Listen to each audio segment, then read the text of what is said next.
Pour ceux qui ont la parole de Dieu, nous allons ouvrir notre Bible ce matin dans le Nouveau Testament. Voilà, je lis avec vous quelques versets de la parole de Dieu. Faites-moi grâce. Je vais vous lire quelques versets bibliques ce matin qui va être l'introduction de la parole de Dieu. Amen. Voilà, j'ai choisi un message pour vous ce matin. On a l'habitude de prêcher ce message en réunion d'évangélisation, même pour les journées de baptême, je prêche souvent ce message, et j'ai à cœur de vous l'apporter ce matin. Gloire à Dieu. Je voudrais que le Seigneur me saisisse. Je ne suis pas un conférencier ce matin. Je ne suis pas un orateur, bien loin de là. Mais je voudrais que le Seigneur me saisisse ce matin, afin que pour vous, je sois un moyen de bénédiction. Que nos cœurs soient remplis de sa présence. Je veux prêcher la parole de Dieu de tout mon cœur ce matin. Je veux prêcher la parole de Dieu avec des bonnes dispositions. Et je ne vous le cache pas ce matin, parce que ça peut arriver de prêcher avec des mauvaises dispositions du cœur. Mais je veux prêcher ce matin avec de bonnes dispositions. Comme Paul dira aux Philippiens, avec des dispositions bienveillantes en vue de la bénédiction du Seigneur. Dans les critères du mot bienveillant, il y a aussi le mot respect, fiabilité. Je veux m'adresser à l'Assemblée ce matin avec respect. On a un éditoire à respecter ce matin. Parce que Dieu respecte tous les hommes. Et les prédicateurs aussi doivent y respecter dans leur prédication, dans nos mots, dans ce qu'on va dire à l'église ce matin. Il y a des personnes qui sont âgées, des personnes qui sont tout jeunes. C'est sérieux une réunion. Il y a un grand sérieux au milieu de nous. Et je veux m'adresser avec vous avec sérieux. Et je me présente devant vous avec sérieux ce matin. Et je veux être pour vous un moyen de bénédiction. Voilà, je lis la Bible, ouvrons notre Bible dans Actes des Apôtres, pour ceux qui ont la Bible, au chapitre 8 et le verset 1er. Voici ce qu'il est dit. Saul avait approuvé le meurtre d'Étienne. Il y eut ce jour-là une grande persécution contre l'église de Jérusalem. Tous, excepté les apôtres, se dispersèrent dans la contrée de la Judée et de la Samarie. Des hommes pieux ensevelirent Étienne et le pleurèrent à grand bruit.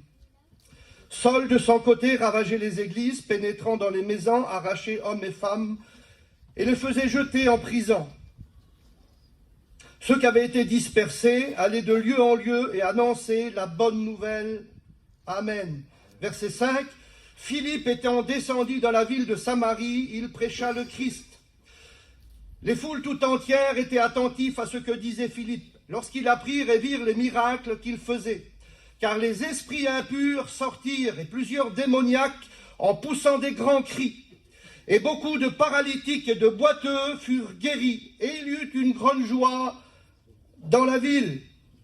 Au verset 26, un ange du Seigneur s'adressa à Philippe et lui dit, « Lève-toi, va du côté du midi sur le chemin qui descend de Jérusalem à Gaza, celui qui est désert. » Il se leva et partit.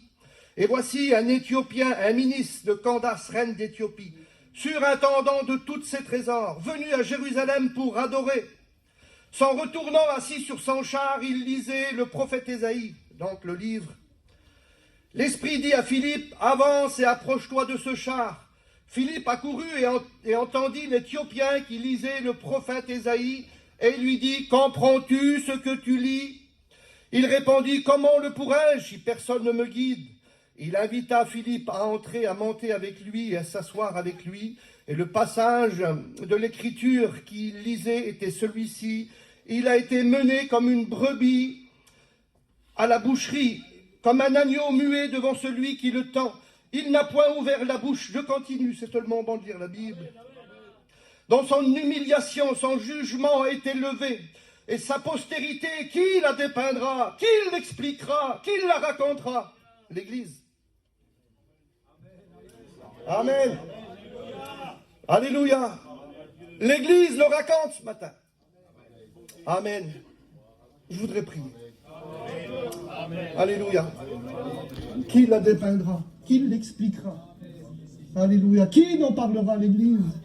Et nous allons le faire ce matin. Alléluia. Tu le fais? À toi la gloire. Alléluia, c'est bon la parole de Dieu. Quand on lit la Bible, c'est pour ça que nous vous exhortons au nom du Seigneur à lire les Saintes Écritures. Les plus belles prédications que vous pourrez entendre, c'est quand vous êtes le soir ou le matin ou l'après-midi et quand vous lisez la parole de Dieu et quand vous écoutez Jésus prêcher. C'est ça le plus beau message, c'est ça la plus belle prédication. La plus belle prédication, c'est pas un tel qui l'a prêché, c'est Jésus. Et quand vous lisez votre Bible dans les Actes des Apôtres et quand vous voyez Paul prêcher, c'est ça les plus belles prédications. Et quand vous voyez les apôtres prêcher, c'est ça les plus belles prédications. Et nous voulons nous attacher à la parole de Dieu parce que une simple lecture traverse nos cœurs. Et on a besoin que nos cœurs soient traversés par la parole de Dieu. Les 12 apôtres de l'agneau étaient en train de vivre un réveil de l'esprit à Jérusalem. Et le réveil se fait par l'esprit, avec des hommes disponibles. Et là, les 12 apôtres de l'agneau, ceux qui l'ont accompagné partout, ceux qui ont commencé avec lui à partir du baptême de Jean, durant tout son ministère, qui ont été témoins à la résurrection, à son ascension, ces 12 apôtres qui ont été choisis par le Christ, ils étaient à Jérusalem, et puis ils vivaient un réveil extraordinaire.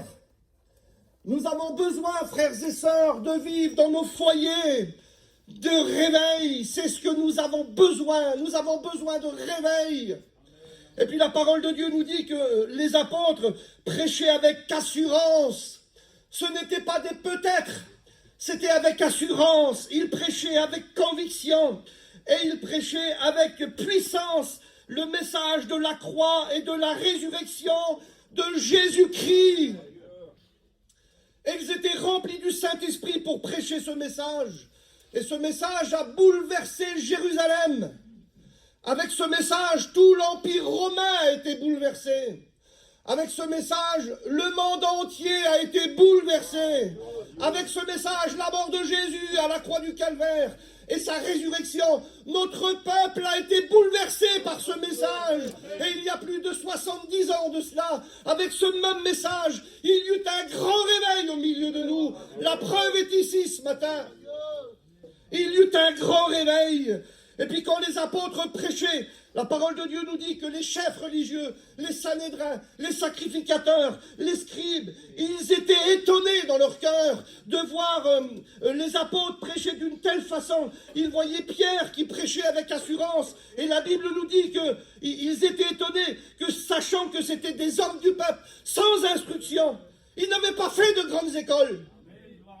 C'était des pêcheurs de métier. Ils n'avaient pas été dans les grandes écoles rabbiniques de Jérusalem. Ils n'avaient pas été élevés au pied de Gamaliel. C'était des pêcheurs de métier. Pour aller voir Pierre, il ne fallait pas le trouver dans une grande école. Il fallait le trouver au bord du lac. Il sentait le poisson, Pierre.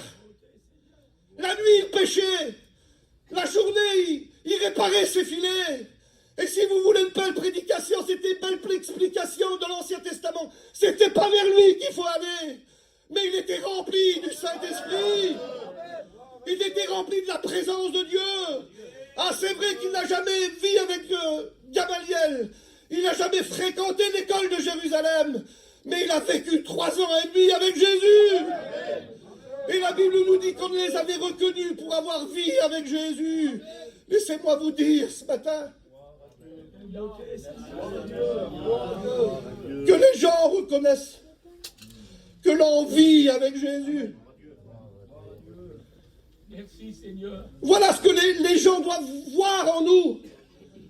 Des hommes qui vivent avec Jésus. Ils n'ont pas été à la grande école de Jérusalem, mais par contre, ils ont vécu 3 ans et demi avec le plus grand enseignant. Ils ont vécu 3 ans et demi avec le plus grand instructeur. Ils ont vécu, ils ont dormi, ils ont mangé avec lui, ils l'ont suivi pendant 3 ans et demi. Avec le plus plus grand des professeurs. Nicodème a dit, nous savons que tu es un docteur, nous savons que tu es un enseignant, mais venu de Dieu. Gamaliel avait été enseigné par Hillel, mais Jésus est le Fils de Dieu. Il est la parole faite chair, c'est lui la parole. On ne pouvait pas être à la meilleure école qu'être à l'école de Jésus.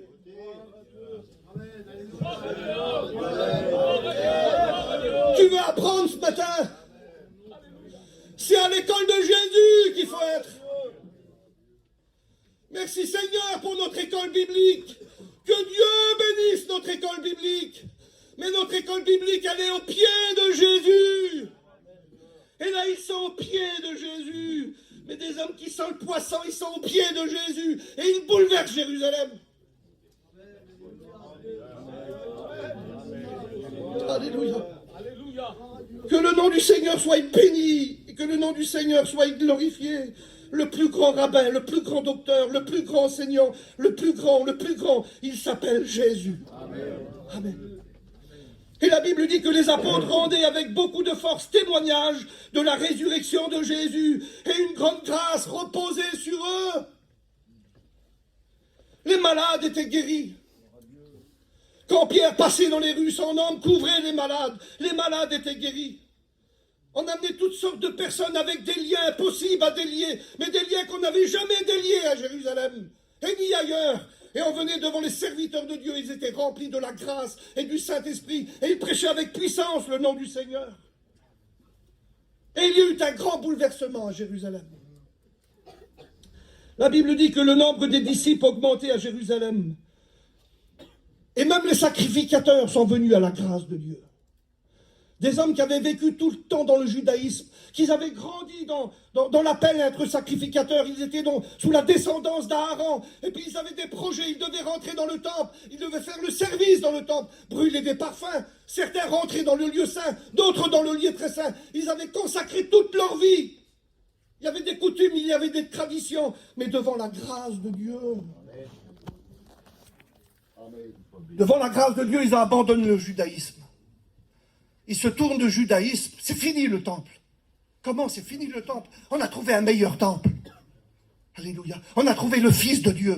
Et là, les sacrificateurs se tournent vers le Seigneur, ils se tournent vers la grâce de Dieu, et ils viennent vers Jésus, ils demandent pardon, ils sont bouleversés. Les apôtres convoquèrent toute la multitude, tout le monde se convertissait. Il y avait un grand réveil à Jérusalem.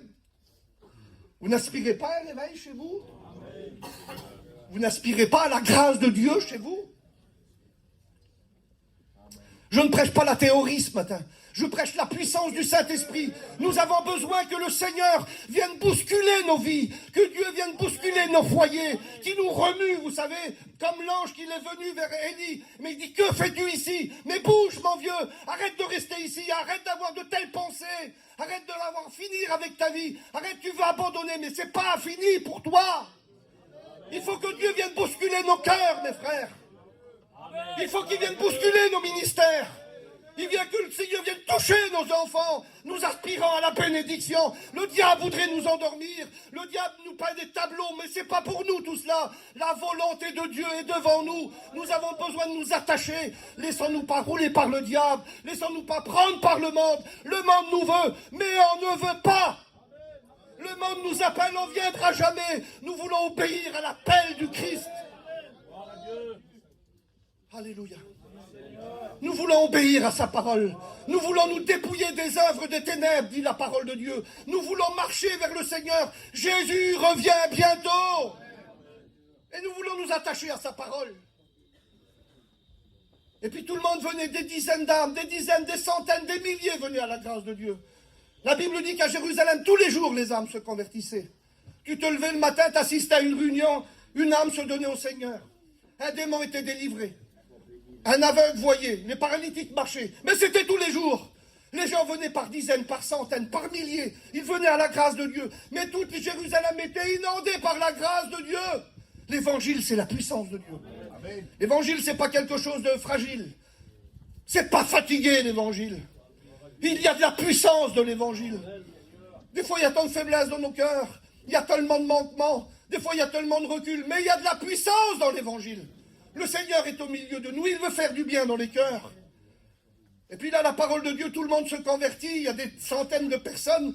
Et puis voilà qu'il n'y a que les apôtres. Et quand on lit la parole de Dieu, quand on lit Actes des apôtres à partir du chapitre 1er jusqu'au chapitre 6, nous voyons que les seuls serviteurs de Dieu, c'est les apôtres, les 12 apôtres de l'agneau. C'est eux qui prêchent, c'est eux qui s'occupent du diaconat, ils s'occupent un petit peu de tout. Mais la parole de Dieu nous dit que les apôtres, ils sont débordés. Et puis il y a un problème à Jérusalem. Il y a les hellénistes, c'est-à-dire c'était des juifs, les hellénistes. C'était les juifs de la dispersion, qui n'avaient pas grandi dans les territoires juifs. Ils habitaient dans l'Empire romain. Et puis c'était des hommes qui avaient pris des coutumes grecques. Ils parlaient le grec. Et puis ils ont murmuré contre les Hébreux. Les Hébreux qui habitaient dans le territoire d'Israël. Ils ont dit, nos veuves sont négligées dans la distribution de pain. Parce que l'Église devait venir en aide aux veuves. Et puis il y a eu une grande discussion. Et puis les apôtres sont arrivés. Et ils se sont occupés de l'affaire. Bon, il dit, voilà, on va choisir parmi toute la multitude. Ils convoquèrent tous les chrétiens de Jérusalem. Mais il y en avait des milliers, mes frères. Il y avait des milliers de chrétiens.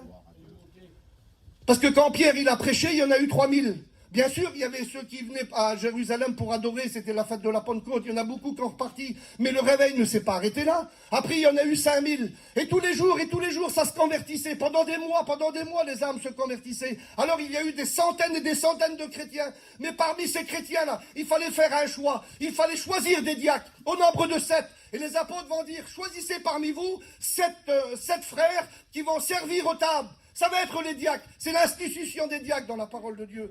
Alors la Bible nous dit, mes frères, qu'il faut choisir 7 hommes. Mais il y a des critères. Et les critères pour choisir ces hommes-là, c'est quoi les critères? Alors il faut que ces frères-là puissent avoir un bon témoignage. C'est pas facile. Il y a des milliers de personnes. Peut-être 5000, peut-être 10 000. Peut-être 15 000, mais qui choisir? Ben, si je choisis Johnny, ben, peut-être que ça ne va pas plaire à lui. Lui, il veut être diacre là-bas. Qui veut être diacre? Ben, tout le monde se lève. C'est difficile. Choisir 7 diacres sur 10 000 personnes. Alors, qu'est-ce qu'on va faire? Alors, il faut faire un choix. Il faut donner des critères. Mes frères, il y a des critères dans la parole de Dieu. Il y a des critères très, très importants. Alors, il faut en choisir 7. Alors, voici les critères. Il faut de qui il en rende un bon témoignage. Il faut déjà que ce chrétien-là soit un chrétien authentique. Il faut que ce chrétien-là soit un chrétien vrai. Il faut que ce chrétien-là puisse avoir une vraie vie avec le Seigneur. Il faut que ce chrétien-là ne soit pas un doublant. Il faut que ce chrétien-là ne soit pas un chrétien d'apparence. Il faut qu'il aille un bon témoignage. On dit de Barnabas, vous savez mes frères, derrière un grand homme de Dieu, il y a toujours un grand témoignage. Et c'est ça ce qui est important dans la vie d'un chrétien, c'est son témoignage. Alléluia. La parole de Dieu nous dit de Barnabas, que Barnabas était un homme de bien. Amen. Barnabas était un homme de bien. C'est quoi un homme de bien? La parole de Dieu nous dit, dans le terme biblique, un homme de bien, c'était un homme qui était utile. C'était un homme qui était bon. C'était un homme qui était agréable. C'était un homme qui était droit. C'était un homme qui était honorable. C'était un homme distingué. C'était un homme devant qui on exprimait du respect. Parce que Barnabas, il avait un bon témoignage. Mes frères, que notre témoignage parle plus fort que nos paroles. Il faut que ton témoignage, que ta vie personnelle, que ta vie chez toi, elle porte plus fort que tes paroles. Il faut que ce que nous représentons, mes frères, ce que nous vivons chez nous, puisse avoir beaucoup plus de force que nos paroles. C'est le témoignage. Alors en deuxième, c'est quoi le deuxième critère? Le deuxième critère, fallait qu'il soit rempli du Saint-Esprit. Drôle de bon critère, hein? Bon témoignage, être rempli du Saint-Esprit. Ça veut dire quoi être rempli? Il fallait que cet homme-là, ça veut dire complet. Rempli du Saint-Esprit, ça voulait dire qu'on ne pouvait pas mettre autre chose. Fallait qu'en voyant eux des hommes remplis de la grâce et remplis du Saint-Esprit. Il fallait que ce soit des hommes qui se laissent pénétrer par la puissance du Saint-Esprit. Et puis la parole de Dieu nous dit que le troisième critère, il faut que ça soit des hommes de sagesse, des hommes qui marchent dans l'intelligence, des hommes qui reçoivent de eux, qui a une marque de Dieu sur eux. Et puis parmi cette grande foule-là, le démembrement a été assez vite, et puis on n'en a trouvé que 7. Et ces 7-là, c'était Étienne, Philippe, Procor, Nicanor, Parmenas, Timon et Nicolas. Et puis voilà que ces 7 hommes-là, ils vont être en charge l'église du Seigneur. C'est eux qui vont s'occuper de Jérusalem, l'église de Jérusalem. Et puis ils vont faire le service du Seigneur. Et très vite, les chapitres vont passer. Et très vite, ces hommes vont servir le Seigneur. Et par rapport à cette verset biblique-là, par rapport à ces 7 frères, il y a 2 frères qui vont se démarquer. Et les 2 frères qui vont se démarquer là, c'est Étienne et Philippe. Ils vont servir le Seigneur ensuite dans leur ministère. Des petits diacres qu'on ne voyait pas. Des petits diacres qui travaillaient là, au milieu des centaines de personnes. Ces petits diacres qui étaient en train de servir le Seigneur. Mais c'était des hommes remplis. Ils étaient remplis de l'Esprit. C'était des hommes de témoignage. Vous savez, mes frères, on ne vient pas prédicateur en un coup de doigt. On ne vient pas au prédicateur, vous savez. On ne vient pas prédicateur parce qu'on se lève le matin et dit « j'ai envie d'être pasteur, moi ». On ne passe pas derrière un micro du jour au lendemain. Et c'était ce qui s'est passé dans les Actes des Apôtres. Et on n'a pas mis Philippe tout de suite derrière un micro, là. Mais il y a eu une école du témoignage. On a vu en lui une vie livrée. On a vu en lui une vie de l'esprit. On a vu en lui un homme sage. On n'a pas vu un homme déréglé. On n'a pas vu en lui en fait un homme qui fait n'importe quoi. On a vu en lui un bon cœur. Un cœur qui servait le Seigneur. Et ensuite, il a été appelé dans le ministère. Et puis quand il a été appelé dans le ministère, il y a eu une grande persécution à Jérusalem. Persécuté par Saul de Tarse. Et la parole de Dieu nous dit que quand les âmes se sont converties, on a fait mourir Étienne.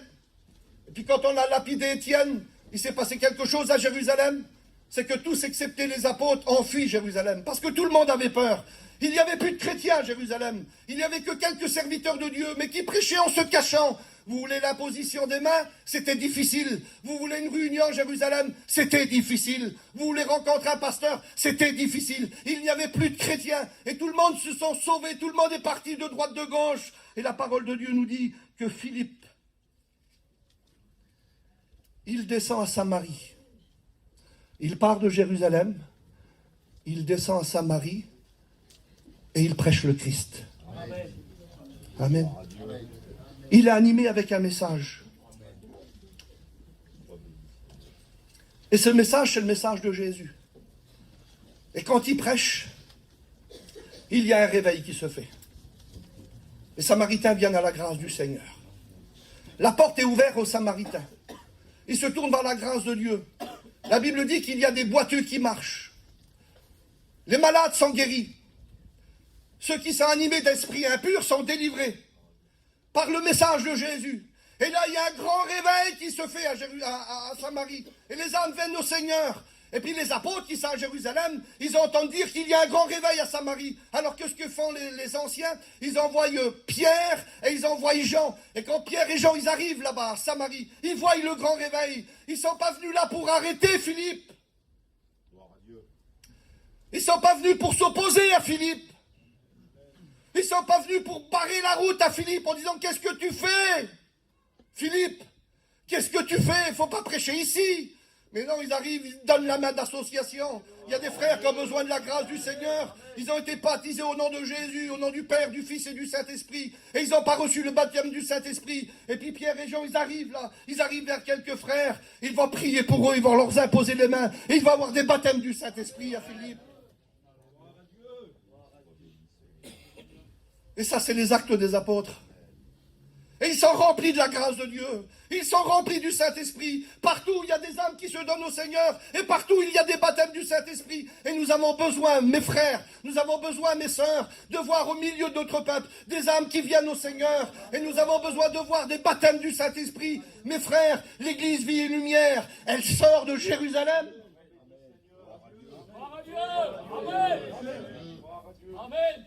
On vient des Actes des Apôtres. On sort de là, nous.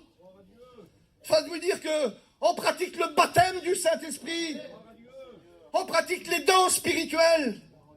Il y a des baptêmes d'eau au milieu de nous. Il y a des appels au ministère. Nous prêchons la foi. Nous prêchons la guérison. Nous prêchons le retour du Seigneur. Nous sommes l'église de Jérusalem, mes frères. Nous sortons de là. Les hommes consacrés à Jérusalem, on sort de là. Il y en a encore des hommes consacrés. Il y en a encore des hommes qui renoncent. Il y en a encore des hommes qui s'engagent dans l'œuvre de Dieu. C'est pas fini encore. Et puis pendant que Philippe est en train de prêcher l'évangile, pendant qu'il est en train, avec la grâce du Seigneur, de prêcher partout, le Seigneur parle à Philippe et il lui dit cette parole. Un ange du Seigneur s'adressa à Philippe, il lui dit, lève-toi, va du côté du midi, sur le chemin qui descend de Jérusalem à Gaza. Mes frères, pendant qu'il y a eu ce grand réveil, pendant que les âmes se tournaient vers Dieu à Jérusalem, et puis pendant que les hommes venaient au ministère, il y avait quelqu'un qui habitait très loin. Il habitait en Éthiopie. C'est en Afrique là-bas. Lui, il était au courant de rien. L'évangile n'avait jamais été chez lui. L'évangile n'était jamais venu dans son village. À la Pentecôte, quand les âmes sont venues, et puis quand les âmes se sont converties, et quand il y a eu les baptêmes du Saint-Esprit, et quand les Juifs de la dispersion sont repartis dans leur pays, il y en a qui sont partis à Rome, il y en a qui sont partis en Turquie, il y en a qui sont partis en Grèce, il y en a qui sont partis dans la Mésopotamie, en Irak, en Iran et ailleurs. Mais personne, il n'y avait aucun Juif qui était venu de l'Éthiopie. Personne n'avait annoncé l'évangile aux Éthiopiens. Mais lui, il a un désir dans son cœur, il aime Dieu. Je ne sais pas qui lui a parlé de Dieu, mais il a un désir dans son cœur, il veut faire un voyage pour Dieu. Il veut aller à Jérusalem, il veut rencontrer Dieu. Alors il fait son pactage, il prépare tout. C'est un homme important, c'est un ministre. Il est surintendant de tous les trésors de la reine. C'est un homme assez important. Lui, il vient à Jérusalem pour adorer. Il aime Dieu, il veut servir Dieu, mais il ne sait pas comment. Il ne sait pas comment. Il est limité dans son cœur.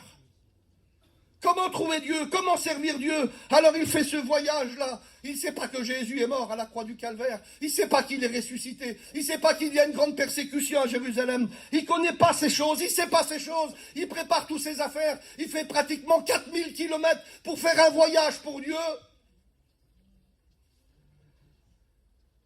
Et là, il fait son voyage. Mais ça dure des mois, le voyage, là. 4000 kilomètres. En avion, ça va très vite. C'est vrai qu'en char, ça va aussi un peu vite, parce qu'un char, c'était le moyen de locomotion le plus rapide. Et il fait ce grand voyage. Mais il n'était pas tout seul, il y avait du monde avec lui. Un ministre ne part pas tout seul. Et puis c'est important, c'était tellement un homme important qu'il y avait des serviteurs avec lui. Et puis il fait ce grand voyage, il va pour rencontrer Dieu. Que c'est beau, mes frères. Quand un homme veut rencontrer Dieu, veux-tu rencontrer Dieu ce matin? Veux-tu le rencontrer dans ton cœur? Voudrais-tu faire une rencontre avec lui? Voudrais-tu le trouver ce matin? Voudrais-tu avoir un moment avec lui? Et puis voilà que le Seigneur est en train de parler à Philippe et lui dit, Philippe, va dans cette rue là-bas, dans ce chemin qui descend de Jérusalem à Gaza, celui qui est désert. Et puis la parole de Dieu nous dit que Philippe, il va. Et puis pendant qu'il va, cet homme-là, il a fait son pèlerinage. Il était à Jérusalem. Il a fait son voyage. Il n'a pas pu rentrer dans le temple. Il y avait tellement de limites, il y avait tellement de barrières devant lui, qu'il n'a pas pu faire son voyage comme il a voulu. Il n'a pas trouvé ce qu'il a voulu. Déçu dans son cœur, il allait repartir. Il est reparti, il prenait la direction de son chemin. Mais son voyage était terminé, certainement déçu dans son cœur. Il n'avait pas trouvé ce qu'il était devenu chercher. Est-ce que tu as trouvé ce matin ce que tu es venu chercher. Et puis pendant qu'il cherche là, le Seigneur fait venir vers lui un serviteur de Dieu. Amen. C'est important, un serviteur de Dieu, mes frères. C'est un serviteur de Dieu. Quelle importance, un serviteur de Dieu. Que c'est précieux, un serviteur de Dieu. Que c'est précieux, un serviteur de Dieu dans un terrain, dans une famille, dans une région, dans une contrée. Quelle valeur, un serviteur de Dieu. Et puis quand il arrive là, cet homme il arrive là, et puis quand il arrive, il faut dire la vérité ce matin, c'est que cet Éthiopien, il n'est pas venu dans une bonne période à Jérusalem pour rencontrer Dieu. C'était pas la période qu'il fallait venir. Parce que s'il aurait venu dans certaines périodes des Actes des Apôtres, il aurait rencontré le Seigneur. S'il aurait venu dans Acte 2 des Apôtres, ça aurait été facile pour lui de rencontrer Dieu. S'il aurait venu dans Acte 2, il aurait écouté Pierre prêcher à la Pentecôte. Et puis il aurait écouté le message. Et s'il aurait assisté à la réunion d'Acte 2 des Apôtres, il aurait vu les âmes venir vers le Seigneur. Il aurait vu les cœurs touchés. Il aurait vu tous ces Juifs venir à la grâce de Dieu et lui dire qu'est-ce qu'il faut faire maintenant. Il aurait assisté à 3000 baptêmes. Mais il n'est pas venu dans Acte 2. S'il aurait venu Acte 3, s'il aurait passé à côté du temple, là, il aurait vu ce paralytique. Il aurait vu Pierre et Jean venir, là. Il aurait assisté à cette réunion. Nous n'avons ni argent ni or à te donner. Mais ce que nous avons, nous te le donnons. Au nom de Jésus, lève-toi. Il aurait assisté à ça. Mais il n'est pas venu en Acte 4, en Acte 3. S'il aurait été venu en Acte 4, mes frères, il aurait vu les miracles. Il aurait vu les prodiges. Il aurait vu Pierre. Il aurait vu son âme couvrir les malades. Et les malades auraient été guéris. Il n'est pas venu non plus dans Acte 4. S'il aurait venu dans Acte 5, mes frères, il aurait vu des hommes remplis du Saint-Esprit. Il aurait vu des hommes prêcher. S'il aurait venu dans Acte 6, il aurait vu tous ces sacrificateurs. Imaginez-vous le tumulte au temple. Mais qu'est-ce qui se passe? Les sacrificateurs abandonnent le temple. Le sacrificateur abandonne le judaïsme. Les sacrificateurs se tournent vers le Seigneur. Mais il aurait assisté à cette réunion-là. Et s'il aurait venu en Acte 7, il aurait vu le martyre d'Étienne. Il aurait pu se poser des questions. Il aurait pu écouter la prédication d'Étienne. Mais il n'est pas venu en Acte 7. Il est venu dans une mauvaise période. Il est venu en Acte 8. Et puis en Acte 8, il n'y a plus personne qui prêche l'évangile à Jérusalem. En Acte 8, on ne trouve plus de pasteurs. C'est difficile. Parce qu'on a peur. Et si on prêche, il y a un soldat de Tarse qui vient et il nous met à mort. Si on prêche, il y a un soldat de Tarse qui nous jette en prison. Si on prêche, il prend nos enfants, il prend notre femme, et puis voilà, nous sommes en prison. Mais il arrive dans Acte 8. Comment faut faire pour rencontrer Dieu? Mes frères, pour rencontrer Dieu, il faut Jésus. Pour qu'un homme soit sauvé, il faut Jésus. Mes frères, et pour Jésus, il faut un serviteur de Dieu qui prêche. Parce que c'est les serviteurs de Dieu qui prêchent Jésus. Et il arrive dans la mauvaise période. C'est dans la période de Acte 8. Une période très difficile. Une période de grande persécution. Mais mes frères, le Seigneur, il est en préparation des serviteurs de Dieu. Le Seigneur a plusieurs moyens. Vous le croyez ce matin que le Seigneur a plusieurs moyens? Et puis voilà qu'il parle à son serviteur. Il dit, va dans le côté du désert là-bas. De Jérusalem à Gaza, le chemin qui est désert. Puis j'ai réfléchi, j'ai compris, j'ai regardé, j'ai examiné la parole de Dieu. Vous savez qu'est-ce que ça veut dire? Va dans ce chemin-là, personne ne te dérangera.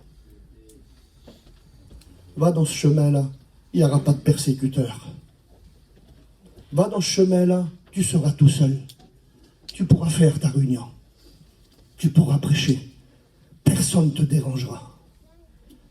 Et puis voilà qu'il arrive là, il arrive dans ce chemin désert, et puis qui voit venir de loin vers lui, il voit ce char là. Et puis quand il voit ce char arriver, la parole de Dieu nous dit qu'il y avait sur ce char, il y avait cet homme là, l'Éthiopien, qui était revenu de son voyage, certainement déçu, et il avait dans ses mains un livre. Amen. Je ne sais pas qui lui a donné ce livre. Je ne sais pas d'où vient ce livre. C'était le livre du prophète Ésaïe. Si vous venez pour adorer, si vous allez à Jérusalem pour adorer, et si vous rencontrez un juif, et si vous lui expliquez, dites moi je suis venu là pour adorer, je vais te donner un livre qu'on appelle le livre des psaumes. Et là tu pourras apprendre comment adorer Dieu. Mais ce n'est pas le livre des psaumes qu'on lui donne. Et si vous arrivez vers un juif pieux, et si vous lui expliquez votre pèlerinage, tu veux connaître Dieu, toi? Tu veux devenir un prosélyte? Tu veux devenir un bon juif? Tu veux pratiquer la loi? Alors on va te donner 5 livres. On te donne les 5 livres de la loi, la Torah. Voilà. Mais il n'a pas dans ses mains la Torah. Il n'a pas les livres de Moïse dans ses mains. Je ne sais pas où il a pris le livre d'Ésaïe. Mais il y a une main bénie, je ne sais pas s'il le possédait avant ou après, je ne sais pas. Faites-moi grâce. Mais il y a une main bénie qui lui donne un livre. C'est le livre du prophète Ésaïe. Et c'est le livre qui a besoin. Amen. Vous savez comment qu'on appelle Ésaïe? Le prophète évangélique. Les évangiles n'ont pas été écrits encore. Les épîtres n'ont pas été encore écrites. Alors quel livre qu'il nous faut de l'Ancien Testament pour que nous puissions recevoir le message de la croix? Quel livre de l'Ancien Testament est à la hauteur pour nous parler de l'amour de Dieu? Le livre d'Ésaïe est appelé aussi l'évangile de l'Ancien Testament. On ne pouvait pas ce jour-là recevoir un meilleur livre qui nous parle de la crucifixion du Seigneur. Et le chapitre central du livre d'Ésaïe, c'est le chapitre 53. Il y a 66 chapitres, mes frères, dans le livre d'Ésaïe. Dans l'Ancien Testament, il y a 39 livres. Et on lui remet le bon livre. On lui remet la bonne parole. Et voilà que dans les 66 chapitres, il est en train de lire, lui. Il aurait pu lire le premier chapitre, il aurait pu être au 2e chapitre, il aurait pu être au 10e chapitre. Mais quand Philippe, il arrive là, au moment qu'il arrive, il l'entend lire. Mais le livre d'Ésaïe, mes frères, il a été écrit en hébreu. Et lui, c'est pas un hébreu, c'est un Éthiopien. Mais notre Éthiopien, c'est un ministre. Il lit hébreu. Il parle hébreu. Dieu des miracles. On est devant le Dieu des miracles. Et puis il est en train de lire le chapitre 53 et le verset 7. Moi je vous fais toute la lecture ce matin. On ne pouvait pas trouver un meilleur livre de l'Ancien Testament pour nous parler de l'agneau de Dieu qui ôte le péché du monde, si ce n'est le livre d'Ésaïe, chapitre 53. Il nous dépeint le Messie souffrant.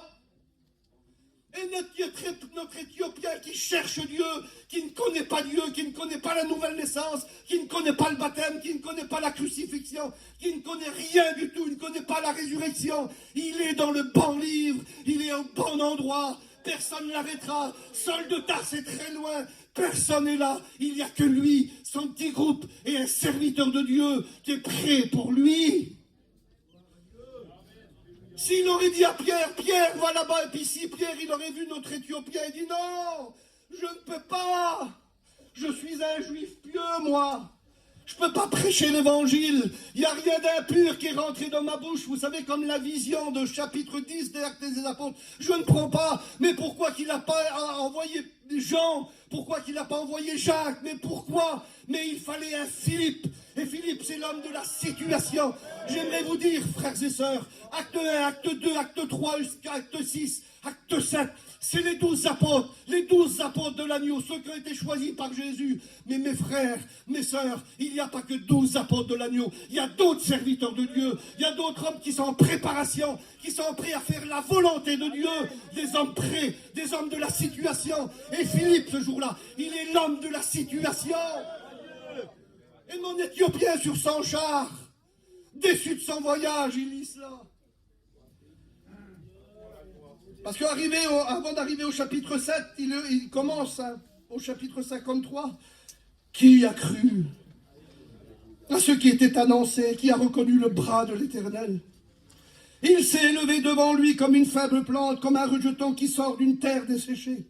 Il n'avait ni beauté ni éclat pour attirer nos regards, et son aspect n'avait rien pour nous plaire. Méprisé, abandonné des hommes, homme de douleur et habitué à la souffrance, semblable à celui dont on détourne le visage.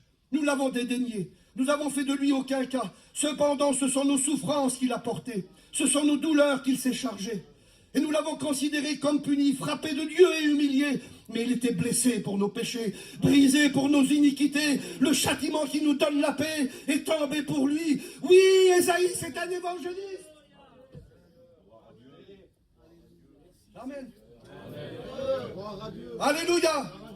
Ésaïe est reconnu comme un prophète. Il a le ministère prophète. Il a le ministère de révélation. Mais dans Ésaïe 53, il a le ministère de l'évangéliste. Amen. Vous ne le connaissiez pas sous cet angle, là, Ésaïe. Mais c'est un évangéliste. Quel évangéliste, Ésaïe? Amen. Je continue. Frappé et humilié de Dieu, mais il était blessé pour nos péchés, brisé pour nos iniquités. Le châtiment qui nous donne la paix est tombé sur lui, et c'est par ses meurtrissures que nous sommes guéris. Nous étions tous errants comme des brebis, chacun suivait sa propre voie, mais l'Éternel a fait retomber sur lui l'iniquité de nous tous. Amen. Et puisqu'il est en train d'écouter Philippe par l'Éthiopien, c'est ça, le verset 7, il a été maltraité et opprimé. Il n'a point ouvert la bouche, semblable à un agneau qu'on mène à la boucherie, à une brebis muette devant ceux qui le tendent. Il n'a point ouvert la bouche, il a été enlevé par l'angoisse et le châtiment. Parmi ceux de sa génération, qui a cru, qui a été retranché de la terre des vivants, frappé pour le péché de mon peuple? On a mis son sépulcre parmi les méchants, son tombeau avec les riches, quoiqu'il n'ait point commis de violence, il n'y a point eu de fraude dans sa bouche. Il a plu à l'Éternel de le briser par la souffrance, après avoir livré sa vie en sacrifice pour le péché. Il verra une postérité, prolongera ses jours, et l'œuvre de l'Éternel prospérera entre ses mains. Il est en train de lire ça sur son char.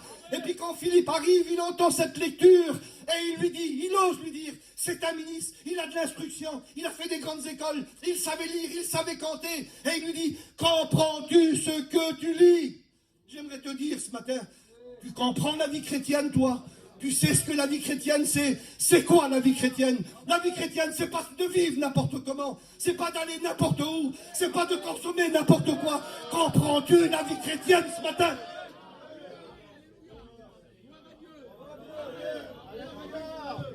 Comprends-tu où tu as mis les pieds dans ta vie?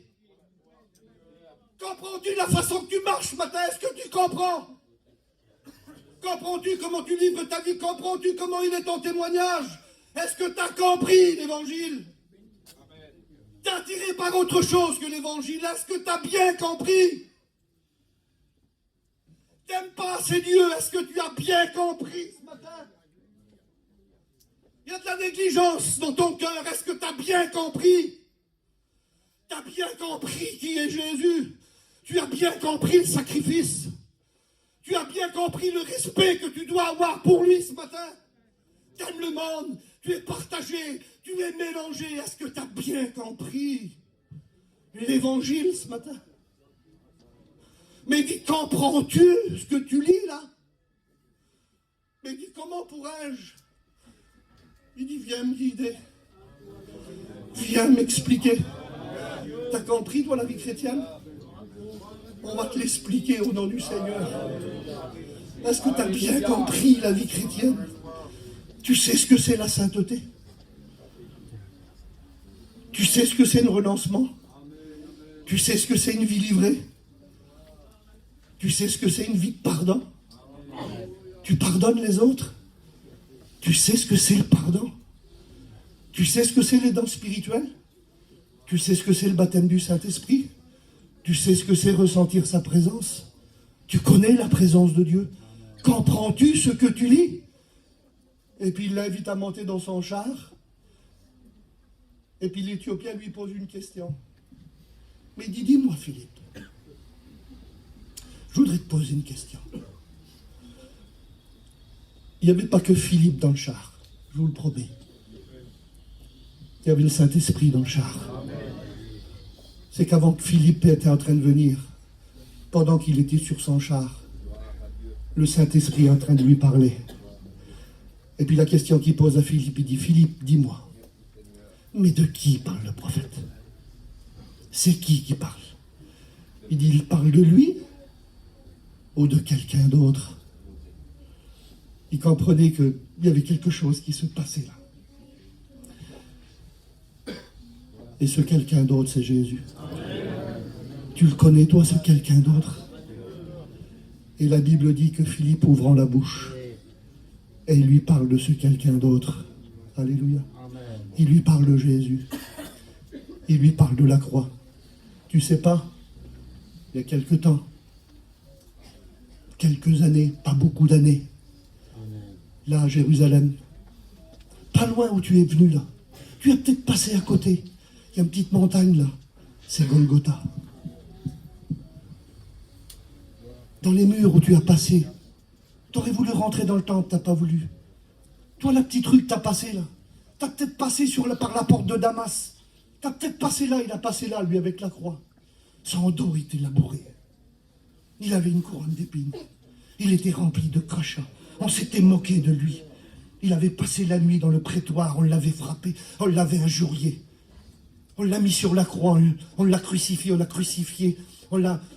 cloué ses mains, on a cloué ses pieds. Il a resté 6 heures sur la croix. Il a pardonné un brigand.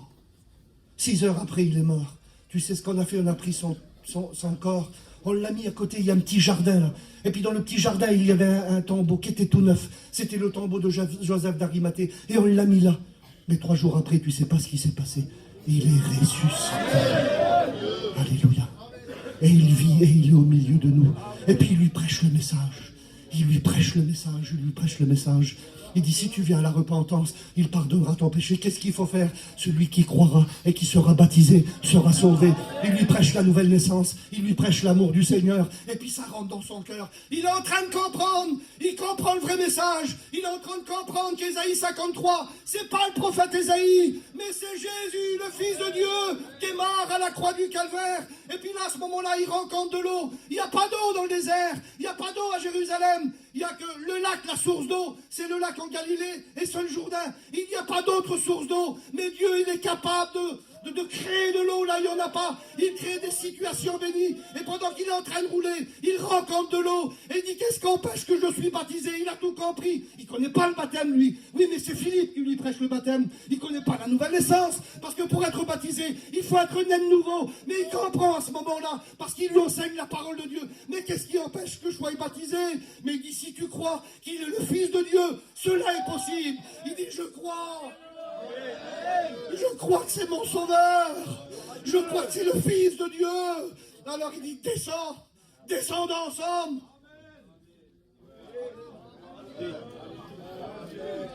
Et tous deux descendent là. Et ils sont devant l'eau là, puis ils te baptisent. Je te baptise au nom du Père. Je te baptise au nom du Fils. Et au nom du Saint-Esprit. Et quand il sort de l'eau, il n'y a plus de Philippe. Il est où Philippe? Il aurait pu dire, lui, ah ben Philippe est plus là, j'abandonne tout. Philippe est plus là, ben j'abandonne la mission, Philippe est plus là. Philippe est plus là, c'est plus la peine que je vois, Philippe est plus là. Mais on n'a pas besoin de Philippe. On a besoin de Jésus. Et lui, il a compris, ce jeune chrétien-là, que sa source de joie, il s'appelle Jésus. Il n'est pas disciple de Philippe, lui. Il est disciple de Jésus. Et la parole de Dieu nous dit, il repart dans son pays tout joyeux. Parce qu'il a Jésus dans son cœur. Amen. Alléluia. C'est pas grave que Philippe n'est plus là. Mais c'est quand même quelqu'un, Philippe. Hein. Entre parenthèses. Il est enlevé. Tout vivant. Il est transporté. Un jour, Dieu est venu chercher Élie. À ce moment-là, il est parti, Élie, dans un char de feu. Il fut transporté comme Élie. Élie n'est pas revenu, mais lui, il a été transporté. Il était comme téléporté par la puissance du Saint-Esprit. Il est arrivé dans une petite ville qu'on appelait Azo. Et puis de là, il est parti à Samarie. Et puis notre Éthiopien est reparti tout joyeux. Tout joyeux, il est reparti chez lui. Amen. Vous me laissez encore 5 minutes. Et ça, c'est acte 8. Acte 9. La terreur de Jérusalem. Il va à Damas. À Damas, il y a des chrétiens. À Damas, il y a un serviteur de Dieu, il est merveilleux, il s'appelle Ananias. C'est pas le même Ananias que Acte 5. C'est Ananias de Acte 9. On ne veut pas des Ananias de Acte 5. On veut des Ananias de Acte 9. Amen. Et puis voilà qu'il part, il a des lettres des souverains sacrificateurs, il peut passer les frontières. Et sur le chemin de Damas, le Seigneur lui apparut, il se convertit. Saul de Tarse. Il se convertit sur le chemin de Damas. Ça devient un homme extraordinaire. Un grand ministère. Un homme rempli de Dieu, un homme rempli du Saint-Esprit. Il est formé par Dieu. Il est formé par le Saint-Esprit. Il reçoit toutes les doctrines, toutes les révélations. C'est un homme béni. Son nom il change, il s'appelle Paul. Amen. Et c'est ce Saul de Tarse là qui est arrivé à Jérusalem et qui a fait partir notre Philippe l'évangéliste. Il est parti. Il s'est sauvé à cause. Son persécuteur, c'était Saul de Tarse. Mais acte 9, il se convertit. Acte 10, il y a le réveil pour les païens avec Corneille, avec Pierre. Acte 11, acte 12, acte 13, acte 14, acte 15, 16, 17, 18, 19, 20, 21. Et pendant cette période d'année-là, tu l'as expliqué, Gavalo, pendant cette période d'année-là, il y a un grand ministère qui est en ce moment-là. L'apôtre Paul. Il bouleverse tout. Il prêche partout, il prêche à tout le monde. Il bouleverse l'Empire romain avec un message. Le même message que Pierre, le même message que Philippe, c'est Jésus crucifié et Jésus ressuscité. Il y a un seul message dans la Bible.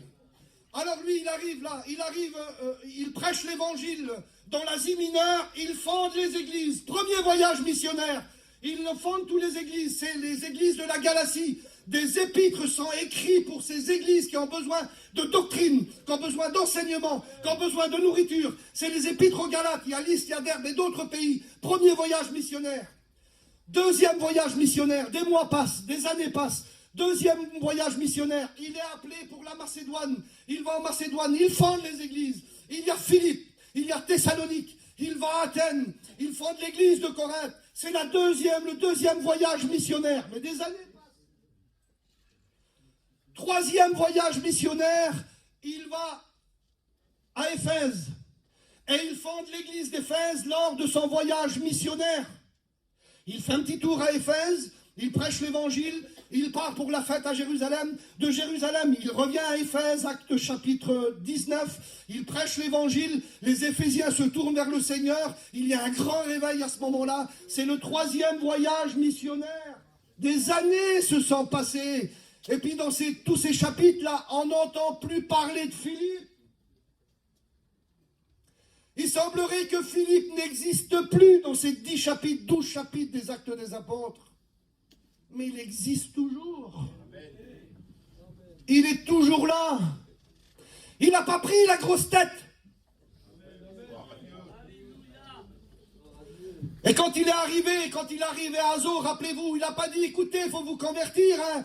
J'ai baptisé le plus grand. J'ai baptisé un ministre.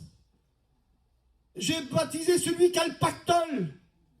Sa reine, un jour, elle est venue vers Salomon, elle lui a donné 6 tonnes d'or. C'est moi qui l'ai baptisé. Il ne l'a jamais dit. Il n'a jamais pris la grosse tête, Philippe. Il n'a pas perdu son ministère, Philippe. Il existe toujours, Philippe. Mais il est où, Philippe? Il est toujours en fonction. On n'a pas besoin de parler de lui, on n'a pas besoin de le mettre sur les réseaux sociaux. On n'a pas besoin de le faire passer en boucle sur les réseaux sociaux. Il a un ministère profond, il a un ministère d'évangéliste. C'est un gagneur d'âme, c'est un homme profond. Il puise en Dieu. Il n'a pas besoin qu'on parle de lui. Il exerce un ministère puissant. Il habite où? Mais où il est? Il est à Césarée. Et nous sommes dans le chapitre 21. Et puis Paul, il a terminé son 3e voyage missionnaire. Il est avec Luc et il va un petit peu partout. C'est le moment qu'il va à Jérusalem, qui va être arrêté. C'est le moment qu'il va partir dans ce grand voyage pour aller à Rome. Mais avant d'aller à Rome, il va vers cette petite maison là. Elle est au bord de la mer. C'est la maison de Philippe. Vous voulez qu'on regarde ce qu'il y a à l'intérieur de cette maison-là? J'imagine, hein? On toque. La porte s'ouvre. C'est l'ancien Saul de Tarse. Voilà mon persécuteur qui arrive. Tu te rappelles en acte 8, il a fallu que je me sauve de toi. Tu te rappelles en acte 8 la peur que tu m'as fait. Qu'est-ce que tu viens faire ici? Ben rentre, il connaît, hein, c'est l'homme de la doctrine. Ça ne s'est pas passé comme ça, mais il rentre à l'intérieur. Le deuxième frère qui est avec lui, c'est Luc. Il rentre à l'intérieur. Quelque temps après, la porte s'ouvre, c'est qui? C'est Agabus. Alors je réfléchis. Et puis qu'est-ce qu'il y a dans sa maison? Il ne parle pas de sa femme. Il dit qu'il a 4 filles. Ses filles prophétisent tous les 4. Il y a de la sainteté dans sa maison. Il y a la parole de Dieu en permanence. Permanence. En permanence, il y a la parole de Dieu. Ça prophétise.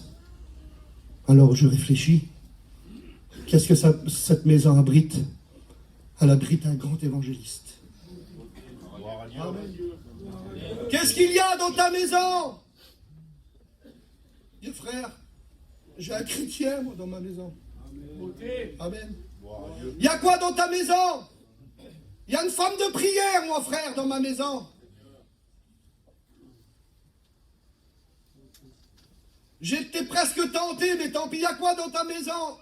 Ma femme n'est pas terrible dans ma maison. Il y a des querelles dans ma maison. Mon mari est pas trop converti dans ma maison.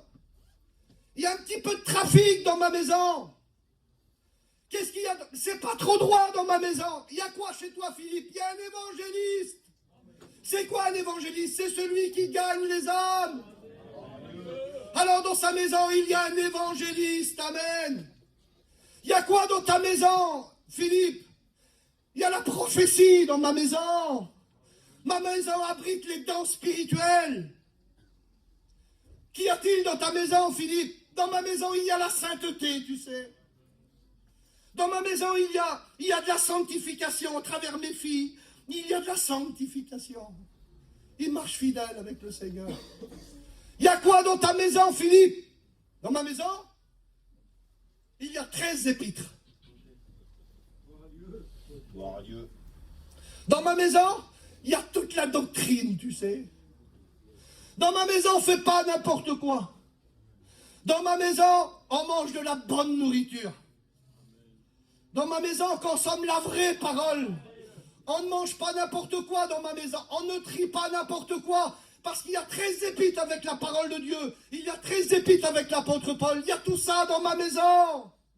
Qu'est-ce qu'il y a dans ta maison, Philippe? Dans ma maison, il y a l'évangile de Luc. On parle de Jésus dans ma maison. Amen. Il y a ça dans ma maison. Il y a quoi dans ta maison, toi? On parle de Jésus dans ta maison. On parle de la doctrine dans ta maison. Est-ce qu'il y a la véritable doctrine dans ta maison? Oui, mais il ne faut pas tout faire, vous savez. Oui, mais ils sont un petit peu... c'est un petit peu compliqué ici. Ils sont trop pratiquants, ceux-là. Mais nous aimons la parole de Dieu. Mais qu'est-ce qu'il y a dans ta maison? Qu'est-ce qu'il y a dans ta maison? Il y a l'évangile de Luc. Il y a quoi d'autre dans ta maison? Il y a les actes des apôtres. Il y a la naissance de l'église. Il y a les premiers missionnaires. Alléluia. Il y a ça dans ma maison. Amen. Il y a ça dans ma maison. Qu'est-ce qu'il y a dans ta maison? Dans ma maison, il y a un prophète. Alléluia. Amen. Il y a des prophètes dans les maisons. Il y a des évangélistes dans les maisons. Des gagnants d'âme. Dans les maisons, mes frères, il y a la doctrine. Dans les maisons, il y a la parole de Dieu. Alléluia. Dans les maisons, il y a tout cela. Que nos maisons, mes frères, appliquons-nous. Mes frères, nous sommes bien obligés de dire que cette maison-là, si vous rentrez là-dedans, t'es bouleversé. T'es bouleversé si tu rentres là-dedans. De quoi tu as besoin, ma soeur? De quoi tu as besoin, mon frère? Alors moi, j'ai besoin de rencontrer le Seigneur. Viens, il y a Philippe pour toi. Et tu rencontreras le Seigneur. Viens dans cette maison spirituelle. Viens dans l'église, il y a des Philippe dans l'église. Frère, j'ai besoin d'encouragement, moi. Ben, il y a des bergers dans l'église. Ils pourront s'occuper de toi. Il y a la parole de Dieu. Alors venons ensemble dans la maison du Seigneur. Il y a toute la doctrine, il y a toute la parole de Dieu. Il y a la prophétie. Nous vivons par l'Esprit. Mais au nom du Seigneur, gardons la parole jusqu'à la fin parce que Jésus revient bientôt. On prie le Seigneur.